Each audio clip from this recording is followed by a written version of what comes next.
Hello guys, welcome back to my channel once again. मेरे channel पर आप सभी का बहुत बहुत स्वागत है। एचपी बख्शी की सीरीज को कंटिन्यू करते हैं as usual with images, pictures and examples, so that जो वोकैब जितनी भी वोकैब आज आप कंप्लीट करेंगे वो हमेशा के लिए आपके दिमाग में इम्प्रिंट हो जाए। And second thing, it's my personal advice, ये मेरी एक पर्सनल एडवाइस है आपको। Please note down all the words and spellings in your notebook. आप अपनी कॉपी में उसको पेन डाउन और नोट जरूर कीजिएगा, ठीक है। So now let's start. First one is absolve. Absolve means दोष मुक्त करना। Absolve is to let someone of the hope to grant pardon to them. Means if someone has committed a crime then please set off, किसी को set free कर देना। जिसने किसी भी व्यक्ति ने उसने जो क्राइम किया है उसको आप किसी भी प्रूफ के किसी भी बिना रोक टोक के, इसको हम लोग बोलेंगे कि उसको आप सेट फ्री कर देना, उसको आप दोष मुक्त कर देना, ठीक है। यहाँ पर आप एक वर्ड देखेंगे,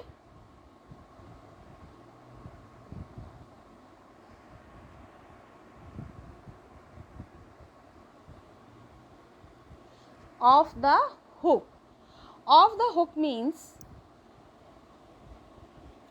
to allow someone who has been caught doing something wrong or illegal to go without being punished। means ये आप एक idiom है आपका ऑफ द hook, जिसका मतलब है, जिसका मीन्स है या जिसका सेंस है कि किसी व्यक्ति को उसको अलाउ कर देना विदाउट बीइंग पनिश्ड, कि आपने उसको पनिशमेंट भी नहीं दिया है and he has done something wrong और इलीगल, कि उसने कुछ इलीगल और कुछ रॉन्ग, कुछ गलत किया है, बट विदाउट किसी पनिशमेंट के आपने उसको फ्री कर दिया है। So that is called as a off the hook. Now see some words, यहाँ पे हम कुछ वर्ड्स और स्पेलिंग या मीनिंग्स देखते हैं। To set free, to release, as from obligation, डेब्ट, रिस्पॉन्सिबिलिटी और free from consequences of guilt, such ties as it would be sin or guilt to violate। To pronounce free, as to absolve a subject from his allegiance। means आप किसी को भी उसने जो crime किया है उसका आप उसको फ्री करना। Now it is use as a verb. इसका जो पार्ट्स ऑफ स्पीच है, इसका जो नेचर है, इसको हम लोग बोलते हैं दैट इज़ वर्ब। इसको हमेशा एक वर्ब की तरह यूज़ करते हैं। टू से formally that somebody does not have to take responsibility for something means अपराध, पाप, उत्तरदायित्व आदि से मुक्त करना, दोष मुक्त करना, निरपराध ठहराना, ठीक है। Next, use as an adjective. Adjective की तरह हम इसको क्यों कैसे यूज करते हैं? Freed from an question of guilt. Means आप उसने जो गिल्ट किया है, उसने जो क्राइम किया है, उस क्वेश्चन से आप उसको फ्री कर देंगे, आप उसको कुछ नहीं बोलेंगे। एब्सॉल्व्ड फ्रॉम ऑल ब्लेम, इसके synonyms clear, cleared, exculpated, exonerated, vindicated, clean handed, guiltless, innocent. Means इसको आप इनोसेंट मीन्स मासूम, ठीक है। Next, now let's see some synonyms and antonyms that are very important for your all competitive exams। ये जो आपके antonym and synonyms हैं, ये आप किसी भी एग्जाम में, banking, railway, SSC, CGL, state subject या स्टेट एग्ज़ाम जिसको हम लोग बोलते हैं, केवीएस, एनवीएस, सारे एग्जाम्स में आपको ये पूछे जाते हैं। So now let's see synonyms. Pardon, forgive, reprieve and relent. Means माफ़ करना, क्षमा करना। Antonyms compel, accuse, charge, bind. Now let's see some examples. अब इसको हम कुछ एग्जाम्पल्स देखते हैं। God can only absolve you from your mortal sin. इसको हम लोग कई बार बोलते हैं कि भाई अब तुमको तो भगवान ही माफ़ कर सकता है, मतलब तुमने जो क्राइम किया है तुम उसका तुम्हें क्या पनिशमेंट देंगे भाई, अब तुमने जो किया है उसको भगवान जाने, भगवान ही मालिक है तुम्हारा, भगवान ही तुमको माफ़ कर सकते हैं। They agree to absolve us from our obligation, कि हमारे जो ऑब्लिगेशन है, obligation is a noun, obligation आपका एक नाउन की तरह यूज़ होता है, and it means a state of having to do something because it is a law or duty or because you have promised। Mean जिसको हम लोग बोलेंगे कानूनी बाध्यता या कर्तव्य भावना या वचनबद्धता। मीन्स आपने किसी से जो प्रॉमिस किया है, आपने अपना जो वचनबद्धता जिसको हम लोग बोलेंगे कि you have kept and promise, कि हमेशा बोलते हैं ना अपने प्रॉमिस को हमेशा बनाए रखना चाहिए। आपने जो प्रॉमिस किया है किसी से भी, तो बस वही चीज़ है कहने का कि they agree to absolve us from our obligation, कि हमारे जो ऑब्लिगेशन है उसको उन्होंने एब्जॉर्व करने के लिए, वो फ्री करने के लिए वो एग्री हो गए हैं, सहमत हो गए हैं। He absolve you from all your sins, कि तुमने जितनी भी सिंस पाप किए हैं उन सब से उसने तुम्हें स्वतंत्र कर दिया है, फ्री कर दिया है। Next, no one can absolve him from his sins for his forbidden love and strong. कह रहे हैं उसका जो फॉरबिडन लव एंड स्ट्रॉन्गनेस है उसके लिए उसको कोई माफ़ नहीं कर सकता है। Actually forbidden a past participle and the past participle of forbid, जो मेन वर्ड आपका होता है फॉरबिड, उससे ही आपका पास्ट पार्टिसिपल बना है forbidden. To not allow something, किसी बात की मनाही होना, वर्जित होना, निषिद्ध होना, किसी को मना करना। सिंपल लैंग्वेज हम इसको बोलेंगे कि किसी को मना करना। फॉरबिड मीन्स मना करना, not to allow. Next, the time is our real dominator and he will never absorb you। Sir हम लोगों ने एक बहुत ही फेमस प्रोवर्ब है कि time and tide waits for none, कि समय और लहरें जो है वो कभी किसी की प्रतीक्षा नहीं करती हैं, वो कभी किसी का वेट नहीं करती हैं। और ये सही बात है कि अगर आज आपने अपने टाइम का यूटिलाइज नहीं किया, अगर आपने उसको प्रॉपर तरीके से यूज़ नहीं किया, आज आपने उसको सोने में, पार्टीज़ में, गॉसिप्स में वेस्ट कर दिया, तो वो टाइम आपको वापस कभी नहीं मिलने वाला। एंड ये जो सेंटेंस है ना, time is our real dominator, कि वाकई में टाइम ही हमको डोमिनेट करता है। अगर आज आपने टाइम को सही तरीके से यूज़ कर लिया, इट्स गुड। अगर नहीं यूज़ किया तो फिर आप ही जानो कि आपको आगे क्या करना है। सेकेंडली, ये जो हमारी एज होती है ना बच्चों की, ये जो 18, 19, 20, 21 तक की होता है, ये क्या है, फ्रेंड्स में, गॉसिप में, पार्टीज़ में इतने ज़्यादा इन्ग्रॉस्ड रहते हैं कि वो इन चीज़ों के लिए तो कभी नहीं बोलेंगे कि आज नहीं कल करेंगे। इनके लिए हाँ अभी करेंगे, पार्टी करना है अभी करना है, फ्रेंड्स के साथ गॉसिप करना अभी करना है, खेलने जाना है, खेलना इन द सेंस की प्रॉपर मस्ती के लिए जाना अभी जाना है। बट अगर पढ़ाई करने वाली बात आ जाएगी, स्टडी टाइम की बात आ जाएगी, अभी थोड़ी देर, और वो थोड़ी देर और वो 2 मिनट कभी नहीं आता है।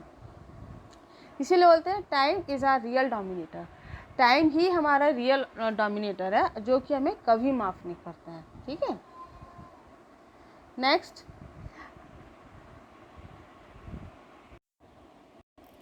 Next one is accumulation। Accumulation means an amount of something that has been collected। किसी भी अमाउंट, किसी भी चीज़ को कलेक्ट करना, that is called as an accumulated।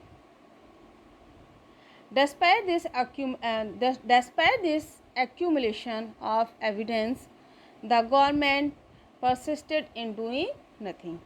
कि इतने सारे एक्यूमुलेशन एविडेंसेस होने के बाद, कहना ना कि एविडेंसेस ने बहुत सारे इकट्ठे कर लिए, that is called as an accumulation. उसके बाद भी गवर्नमेंट ने जो है वो कुछ नहीं किया। पार्ट्स ऑफ स्पीच, नेचर इसका noun, accumulated and accumulating as a verb। Evidence of his guilt is accumulating।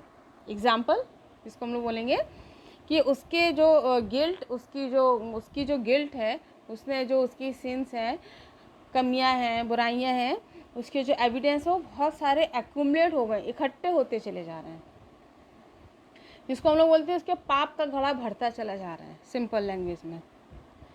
Accumulative as an adjective, the accumulative effects of pollution. We can use it in many sense, हम इसको कई सारे senses में use कर सकते हैं। The accumulative effect of pollution is increasing day by day, कि जो पॉल्यूशन का जो अफेक्ट है, जो पॉल्यूशन इकट्ठा होता चला जा रहा है, उसका अफेक्ट बहुत ज़्यादा बढ़ता चला जा रहा है। खासकर जब आपकी सर्दियाँ आती हैं तब आप देखिए दिल्ली में क्या हाल होता है पॉल्यूशन की वजह से। Now synonyms: store, amass, preservation and conservation. Antonyms: scattering, फैलाना, dissipation, separation and division. See the spelling of accumulation: ACCUMULATION. Students are always confused in double U. वो क्या करते हैं, ACCUMULATION, यहाँ पे आपको ध्यान रखना है कि आपको सिंगल यू ही रखना है। Now let's see some examples. अब हम कुछ एग्जांपल्स के थ्रू देखते हैं। Dust must not be allowed to be accumulated, कि डस्ट को इकट्ठा नहीं होना है। Toxic chemicals tend to accumulate on the body. Toxic chemicals means हम लोग जो हमारी बॉडी में जितने भी टॉक्सिक मीन्स होता है हानिकारक, टॉक्सिक मीन्स हानिकारक, हार्मफुल, कि टॉक्सिक केमिकल्स है वो हमारे बॉडी में इकट्ठे हो रहे हैं।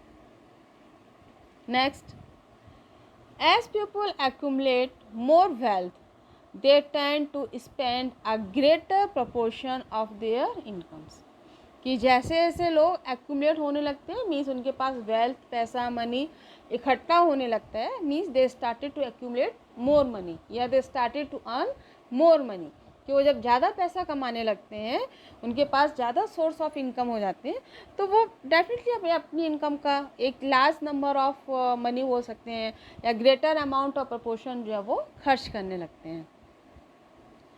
He was unable to accumulate enough evidence to make a well-written claim, कि किसी के अगेंस्ट में अगर वेल रिटन क्लेम करना है, अगर आपको किसी के अगेंस्ट में क्लेम करना है तो आपको क्या चाहिए, एविडेंसेस चाहिए, प्रूफ चाहिए, लेकिन उसके पास नहीं है। He was unable to accumulate, कि उसके अगेंस्ट में उसको जो क्लेम करना था, रिटन क्लेम करना था, वो उसको नहीं इकट्ठा कर पाए।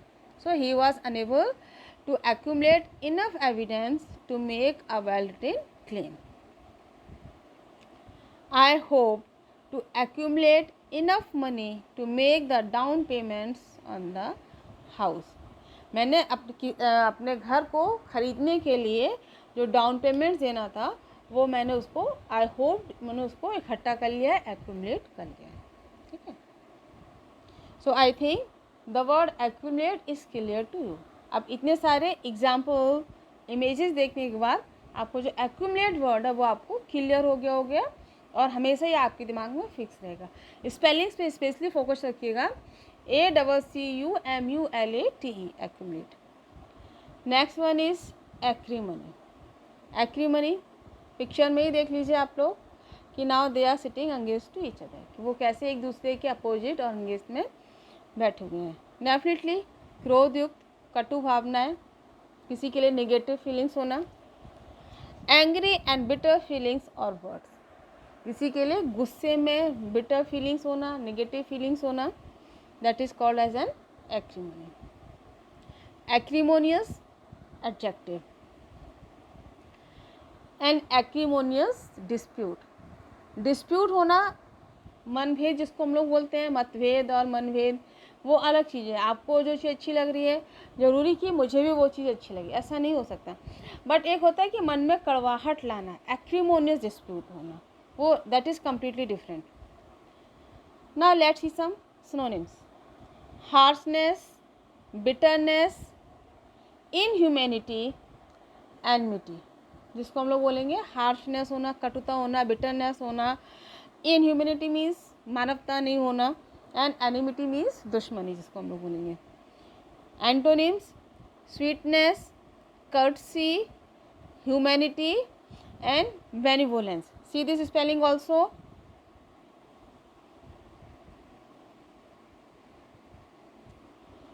BENEVOLENCE,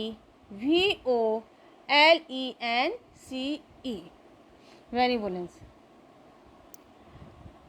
Now let's see some examples.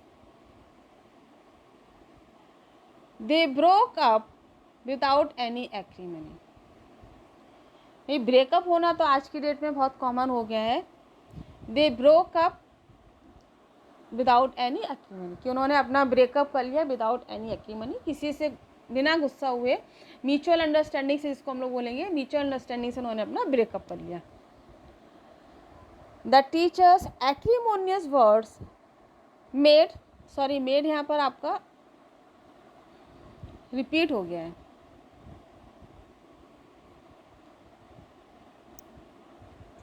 The teachers acrimonious words made his students uncomfortable, कि टीचर्स के जो एक्रीमोनियस वर्ड्स थे, उसके जो स्ट्रॉन्ग वर्ड्स थे, जिसको हम लोग बोलेंगे या गुस्से में उसने कुछ बोल लिया, वो that was uncomfortable for the student. The acrimony between two families was so hostile that it ended in a horrible divorce. कह रहे हैं दोनों फैमिली के बीच में, फैमिलीज़ के बीच में इतना ज़्यादा एक्रीमनी हो गया था, मीन्स इतना ज़्यादा अपोजिट फीलिंग्स या नेगेटिव फीलिंग्स आ गई थी, कि जिससे कि उसका रिजल्ट क्या निकला कि उनमें एक डिवोर्स हो गया। ठीक है, नेक्स्ट यहाँ पे एक वर्ड है आपका हॉस्टाइल। हॉस्टाइल, ठीक है ना। हॉस्टाइल मीन्स प्रतिकूल भाव, negative feelings, having very strong feelings against somebody और समथिंग, किसी व्यक्ति, किसी पर्सन के अगेंस्ट में नेगेटिव फीलिंग्स रखना, स्ट्रॉन्ग फीलिंग्स रखना, स्ट्रॉन्ग नेगेटिव फीलिंग्स रखना simply. Next, her response was surprisingly free of acrimony, उसका रिस्पॉन्स जो था वो इतना सरप्राइजिंग था because it was free of acrimony. कह रहे ना, कई बार कुछ लोग रिस्पॉन्स देते हैं वो बहुत अच्छा रिस्पॉन्स रहता है, कुछ लोग का रिस्पॉन्स बहुत नेगेटिव रहता है, तो ये बहुत सरप्राइजिंग था कि उसका जो रिस्पॉन्स होता वो फ्री ऑफ एक्रीमनी था। The dispute began again with increase acrimony, कि उनके बीच में जो डिस्प्यूट था वो फिर से स्टार्ट हो गया विद एक्रीमनी, मीन्स और लड़ाई झगड़े के साथ उनका डिस्प्यूट जो था वो स्टार्ट हो गया। So I think there are so many examples and picture also, so the word acrimony is clear to you। अब आपको ये वर्ड बहुत अच्छे से क्लियर हो गया होगा। now come to next word, abound। abound means sufficient in quantity, इसको हम लोग बोलेंगे पर्याप्त मात्रा में होना। ठीक है, तो abound means sufficient और abundant in a good quality, good quantity, used as a verb, verb को तरह इसके हम यूज़ करते हैं। To exist in large number, बड़ी संख्या में विद्यमान होना। To contain large numbers of something, है ना, वही सेम चीज़ है। Abounding as an adjective. Now let's see some synonyms. Flourish, swell, teem and plentiful. Flourish means होता है कि जब बहुत ज़्यादा कोई चीज़ हो फ्लोरिश हो जाना, है ना, कहते। एंड स्वेल, स्वेलिंग क्या लाता है, तो स्वेलिंग के लिए आने से इन द सेंस है कि आप वो कोई भी चीज़ फूल जाना, बट ये डिपेंड्स आप करता है कि आप इसको किस तरह से यूज़ करें। टीम, टीम में कोई एक पर्टिकुलर पर्सन तो होता नहीं, team means a number of people. And plentiful means अधिकता, sufficient. Now antonyms, deficient, destitute, want and scarce, इन सभी का मीनिंग एक ही है, कमी होना। Now let's see some examples. Life literally abounds in comedy if you just look around you, कि वाकई में क्या होता है कि हम कहते हैं ना कि हमारे चारों तरफ टेंशन टेंशन ही है, आप जिसको भी देखोगे वो आपको दुखी ही दिखाई देगा। तो नहीं, लेकिन ऐसा नहीं है, अगर आप अपने चारों तरफ देखेंगे तो आपको कॉमेडी भी मिलेगी, कॉमेडी इन द सेंस कि आपको खुशियाँ भी मिलेगी।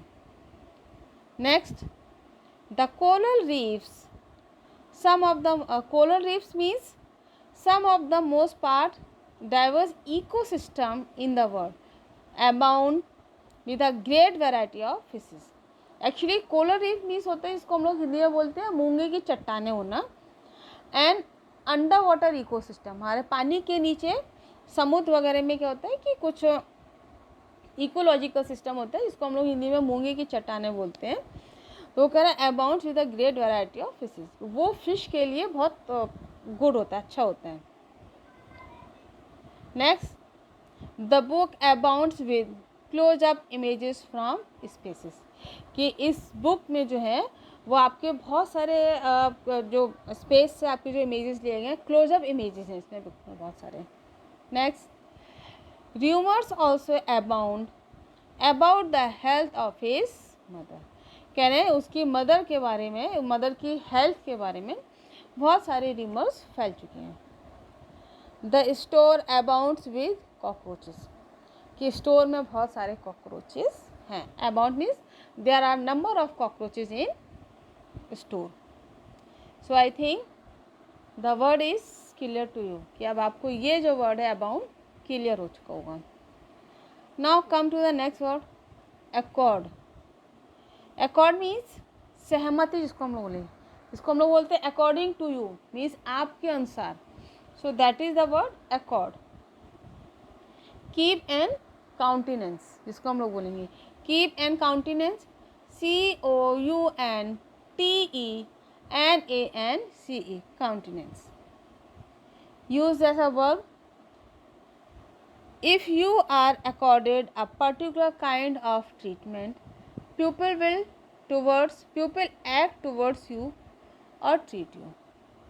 As a noun, an accord between countries or groups of people is formal agreement, for example to end a war, कि कुछ ग्रुप और कुछ कंट्री के बीच में एक ये अकॉर्ड हो गया, एक सहमति हो गई है, जिसको हम लोग बोलते हैं टू एंड अ वार, कि अब युद्ध को ख़त्म किया जाए। Now you will see the example of Russia and Ukraine. Accordable as an adjective.